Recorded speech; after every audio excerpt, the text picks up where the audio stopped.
We want to welcome Republican Trace Wittum, one of 11 candidates running for the Republican primary. Thank you for being here. Thank you for having me. Very short. We have 6 minutes, 40 seconds. Want to ask you, why are you running? Why are you running for this seat? Ben, I appreciate that. Obviously, we're being asked that all over the district. You know, I grew up in a time where they said one day they would call evil good and good evil. And, you know, I'm talking about faith, family, physical sanity. I'm talking about an emphasis on affordability in housing, healthcare, and food.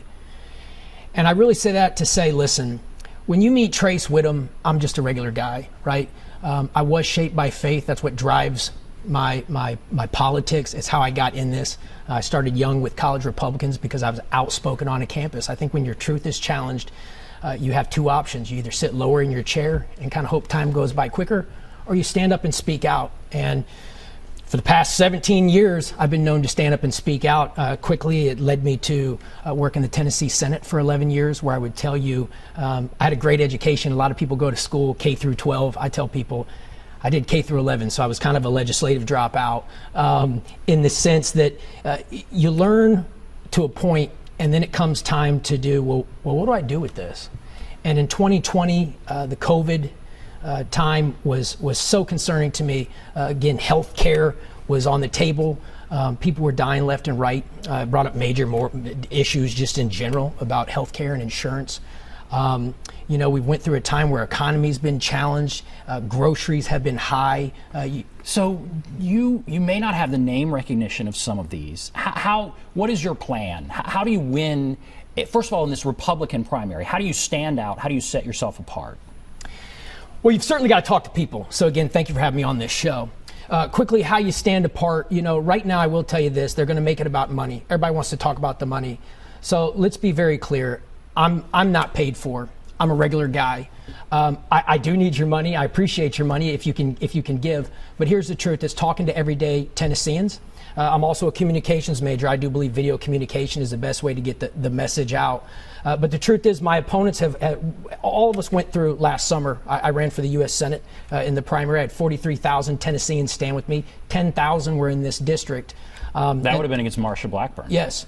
So you ran in that primary. Yes. And although those votes are not transferable to this new election, right, those people stood with me because they knew I've been right on the issues on election integrity. I talked about ending the federal income tax, repealing the 17th Amendment. I think we got to get the U.S. Senate under control. That's a little out there. But it's a good conversation starter because we're $36 trillion in debt. They've raised the debt ceiling $4 trillion. I'm 38 years old. Again, how do you get your message out? You know, again, I worked in the Tennessee Senate for 11 years, and I worked behind appropriators of our state, not because of who I was, but because who my boss was, right? And I appreciated that because it gave me an opportunity to really learn about what Tennesseans find important based on our checkbook. And no other of my opponents have that experience. They're young legislators in the state house who went around last summer and told people how important it was for them to be sent to Nashville because they wanted to represent them in Nashville. And now there's an opening and they want to move forward. You just mentioned the debt. You're concerned about the national debt. This big, beautiful bill that just passed adds $3 trillion to the debt over 10 years. Do you support that bill? What do you think about the money it adds to the debt? I think that if we don't stop adding to the debt, our country's going to crash. Our country's already on a downfall with debt. I applaud President Trump for finding new ways to pay down the debt with the tariffs. We possibly got to look at exports, making money that way too. We have to pay down this debt. It's so important. The country, our enemies want nothing more than to see our country fall from inside. And how you do that is with debt. You get people fighting. People lose money. They start fighting. That's where I think you see all these riots. So then would you have voted for this bill, the big, beautiful bill? Would you have supported that? There were a lot of things in the big, beautiful bill that I think have great intentions. The problem is when you put money out for future projects that, quite frankly, probably should have time to be reevaluated. I don't think I could do those things. Again, the big, beautiful bill did have things that I wouldn't say that I couldn't vote for because there's things in there that are good.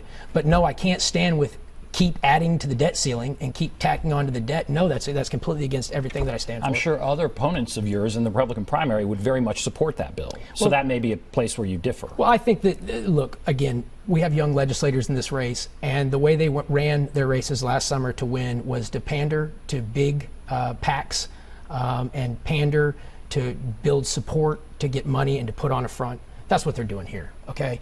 Again, they've never worked through the Tennessee budget process in probably a real sense, so they don't even really understand what the budget process is, I would challenge, in a lot of ways. So, you know, when we talk about those things, I'm looking from an actual standpoint. What is this actually going to do versus just the talk and to sell paper? We only have about a minute left. Is Congress broken? It's so partisan. How can you go up and make a difference? Is it broken? What would you say to that? Well, I would say, first off, I'd remind us that Ben Franklin said, we gave you a democratic republic if you can keep it. And as you hear me talk about the 17th Amendment, it's because, very simply, let me be very clear. The House is the people's house. The Senate was supposed to be representation specifically of ambassadors from your state houses. So the state houses were in the conversation with the people. So when we talk about the budget, right now we have a bunch of mandates coming down from Washington given to the states that throw budgets out of whack. So again, I think what's so important, again, why I talk about the repeal is it can't be about these partisan races. It has to be about what's best for the United States of America, what's best for our individual states. And again, we have to look at it from a financial standpoint because our country is not in financial health. And so that's where it has to start. And when we look at where the money's gone, it's gone to a lot of places that we don't care for, we wouldn't accept, and a lot of people that don't like us. And so that has to be a priority. I want to thank you for coming on. A very brief but very informative conversation. Trace Wittum, running in the Republican primary. Thank you. Thank you, Ben. I appreciate you.